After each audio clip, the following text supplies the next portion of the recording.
Hello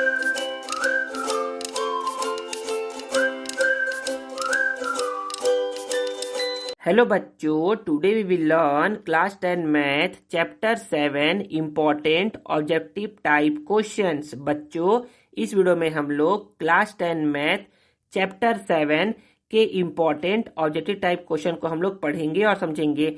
बच्चे, इस objective type question में हम लोग क्या करेंगे, केवल और केवल फिल इन द ब्लैंक्स को पढ़ेंगे और समझेंगे। बच्चों, इसमें क्या होता है, इस चैप्टर से ना आपका ना एमसीक्यूज नहीं पूछा गया है, कभी नहीं, मतलब कभी नहीं पूछा गया है। अगर एमसीक्यूज आएगा भी ना तो क्या होगा बच्चे, जो मैं आप लोग को बताने जा रहा हूँ फिल इन द ब्लैंक्स, उसी में से क्या होगा बच्चे, आपका एमसीक्यूज पूछा जाएगा। वैसे तो पूछा नहीं जाएगा, और अगर पूछा जाता भी है तो जितना मैं बता रहा हूँ फिल इन द ब्लैंक्स उसको तो पढ़ लीजिएगा, उसी में से क्या होगा बच्चे, आपका एमसीक्यूज पूछेगा, उसके बाहर नहीं पूछेगा।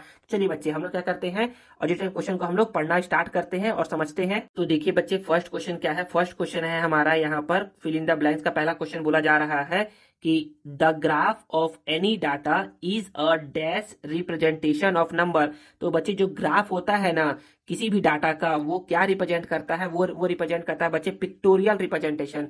पिक्चर के फॉर्म में आपको दिखाता है, पिक्चर के फॉर्म में आपको दिखाता है किसी भी डाटा का ग्राफ, किसी भी डाटा का ग्राफ आपको पिक्टोरियल रिप्रेजेंटेशन करता है, जो भी उसमें नंबर गिवन रहते हैं उसका। तो यहाँ पर आंसर आ जाएगा आपका pictorial, pictorial, pictorial representation of number. Second है बच्चे यहाँ पर, the pictorial representation of the relation between two quantities is known as a. जो पिक्टोरियल रिप्रेजेंटेशन होता है दो क्वांटिटीज का, उसको हम लोग बोलते हैं बच्चे ग्राफ। क्या बोलते हैं उसको, हम लोग बोलते हैं ग्राफ बोलते हैं। नेक्स्ट है बच्चे हमारा यहाँ पर, if the relation between two quantities X and Y. देखिए बच्चे, हम लोग जो ग्राफ बनाते हैं ना, हम लोग बनाते हैं यहाँ पर एक्स एक्सिस, यहाँ पर बनाते हैं हम लोग बच्चे वाई एक्सिस। ये है एक्स एक्सिस, ये है वाई एक्सिस। तो ये रिलेशन क्या होगा, दो क्वांटिटीज एक्स का और वाई का, जब ये किस फॉर्म में होगा, A X plus B Y is equal to C के फॉर्म में होगा। जब ये होगा A X plus B Y is equal to C के फॉर्म में होगा ना, तो इस केस में जो हमारा ग्राफ बनता है ना, वो हमारा क्या बनता है बच्चे, एक स्ट्रेट लाइन बनता है। क्या बनता है, एक स्ट्रेट लाइन बनता है। तो बोला जा रहा है कि देन ग्राफ इज अ, तो ग्राफ क्या होगा बच्चे, आपका स्ट्रेट लाइन होगा, STRAIGHT, स्ट्रेट लाइन आपका आंसर होगा। ठीक है ना, आई थिंक आपको समझ में आ गया होगा। नेक्स्ट है बच्चे हमारा यहाँ पर क्वेश्चन नंबर 3 के बाद क्वेश्चन नंबर 4। इसमें बोला जा रहा है कि if the graph of the relation between X and Y is a straight line. अगर स्ट्रेट लाइन है, अगर जो ग्राफ है ना एक्स एंड वाई के बीच में, वो क्या है, कि स्ट्रेट लाइन है, then their relation can be written as. तो बच्चे, ये जो क्वेश्चन नंबर 3 है ना और जो क्वेश्चन नंबर 4 है, वो क्या है बच्चे, एक तरीके से बोल सकते हो कि सिमिलर क्वेश्चन है। इसमें बोल रहा था क्वेश्चन नंबर 3 में कि अगर ऐसा है तो ग्राफ क्या होगा वो बताना है। तो यहाँ पर होगा स्ट्रेट लाइन,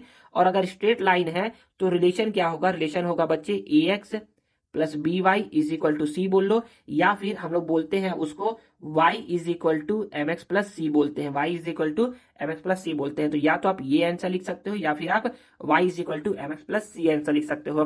नेक्स्ट है बच्चे हमारा यहाँ पर क्वेश्चन नंबर 5। इसमें बोला जा रहा है, if this one this one this one this one dash dash dash are point on a graph. मतलब कि हमें बोला जा रहा है कि यहाँ पर एक ग्राफ है हमारा एक्स और वाई के बीच में। तो यहाँ पर पहला पॉइंट आया 1,4, पहला पॉइंट आया 1,4, दूसरा पॉइंट आया 2,8, तीसरा पॉइंट आया यहाँ पर, फिर चौथा पॉइंट आया यहाँ पर। तो बोला जा रहा है ना कि ये अगर पॉइंट है तो ग्राफ कैसा होगा, तो ग्राफ होगा बच्चे स्ट्रेट लाइन। क्या होगा, ग्राफ होगा स्ट्रेट लाइन। तो बोलोगे सर कैसे, कैसे ऐसे ना, तो कि बच्चे देखिए यहाँ पर देखिए कि यहाँ पर 1 है, फिर 2 है, फिर 3 है और 4 है। मतलब कि x क्या कर रहा है, लीनियरली इंक्रीज कर रहा है, और y क्या कर रहा है, y है 4 है, 8 है, 12 है, 16 है।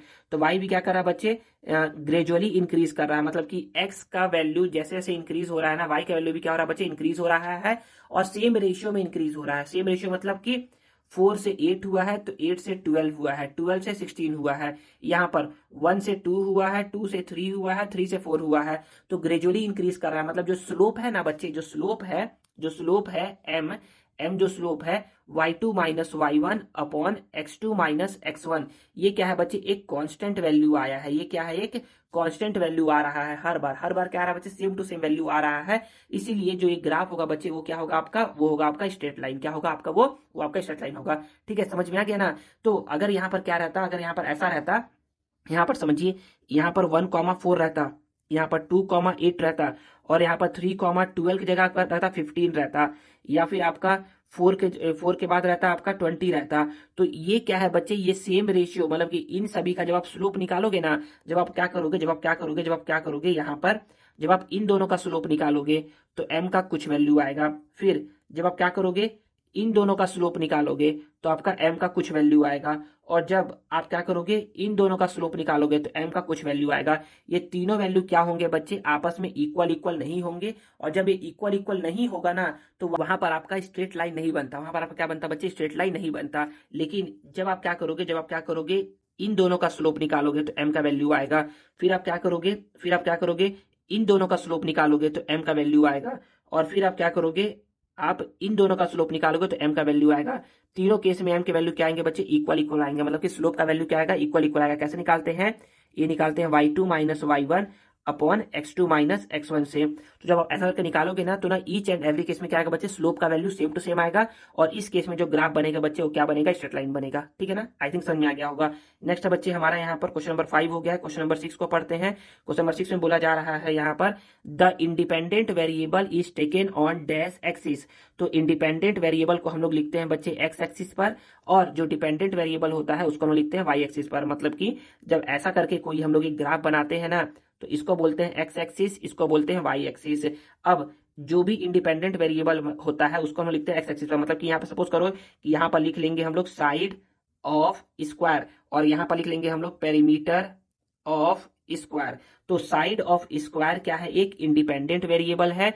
साइड ऑफ स्क्वायर तुम अपने मन से चेंज कर सकते हो, लेकिन जो डिपेंडेंट वेरिएबल क्या है वो है पेरीमीटर। पेरीमीटर अपने मन से चेंज नहीं होगा, जब साइड चेंज होगा तब पेरीमीटर चेंज होगा। तो पेरीमीटर क्या है बच्चे, डिपेंडेंट है किस पे, साइड ऑफ स्क्वायर पे।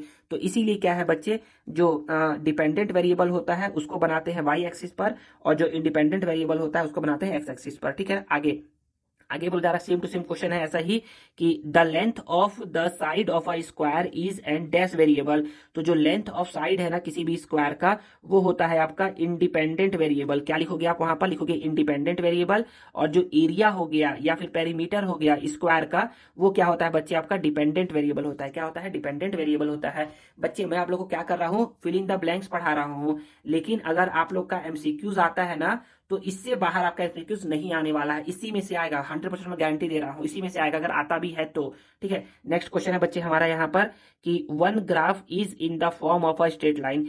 एक ग्राफ जो है ना बच्चे, वो स्ट्रेट लाइन के फॉर्म में है, एंड अदर इज अ। तो बच्चे एक ग्राफ जो होता है वो स्ट्रेट लाइन के फॉर्म में होता है, और जो अदर ग्राफ होता है बच्चे, वो जिगजैग कर्व होता है। क्या होता है, जिगजैग कर्व होता है। तो ग्राफ दो तरीके से बनते हैं, एक आपका बनता है स्ट्रेट लाइन, और एक बनता है आपका जिगजैग कर्व। आप यहाँ पे क्या लिखोगे, आप यहाँ पे लिखोगे जिगजैग कर्व लिखोगे। ये मैं क्वेश्चन को ना बीच बीच से ना बुक से छाट करके निकाला हूं, ताकि आप लोग को समझ में आ जाए और आप लोग का एग्जाम में एक भी क्वेश्चन ना छूटे।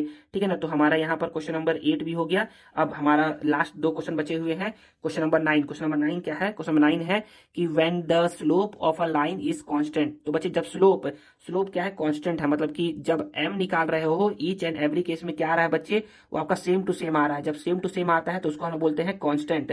तो जब m क्या आ रहा है, ईच एंड एवरी केस में सेम टू सेम आ रहा है, कांस्टेंट आ रहा है ना, तो ग्राफ जो होगा ना वो आपका स्ट्रेट लाइन होगा, STRAIGHT, स्ट्रेट लाइन होगा। और यहाँ पर बोला जा रहा है नेक्स्ट क्वेश्चन, कि when the slope of a line is dash, कि स्लोप ऑफ लाइन क्या होगा, डैश होगा, then the graph will be in zigzag curve. तो ग्राफ अगर जिगजैग कर्व है, तो आपका जो स्लोप होगा ना, the slope of a line is not constant. Not constant मतलब कि नॉट कांस्टेंट का मतलब है कि यहाँ पर m का वैल्यू जो भी आएगा ना बच्चे, वो क्या आएगा, इक्वल इक्वल नहीं आएगा। तो इसलिए यहाँ पर नॉट कांस्टेंट, ये क्या होगा बच्चे, नॉट कांस्टेंट होगा, नॉट कांस्टेंट होगा। ठीक है ना, समझ में आ गया ना। तो बच्चे इतना ही क्या था हमारा, इतना ही हमारा चैप्टर 7 का क्या था बच्चे, इंपॉर्टेंट एमसीक्यूज था। आई होप आप लोग को ना ये वीडियो और ये चैप्टर आसानी से समझ में आ गया होगा। तो बच्चों यहाँ पर क्या होता है, यहाँ पर ये वीडियो ओवर होता है। आई होप आप लोग को ये वीडियो यूजफुल लगा होगा, और आप लोग को आज कुछ नया सीखने को मिला होगा। अगर आप लोग को ये वीडियो यूजफुल लगा है और कुछ नया सीखने को मिला है ना, तो please please please please please इस वीडियो को लाइक करिए, कमेंट करिए, और इसे दोस्तों के साथ शेयर करिए, और चैनल को सब्सक्राइब करना मत भूलिए। मिलते हैं नेक्स्ट वीडियो में। Thank you.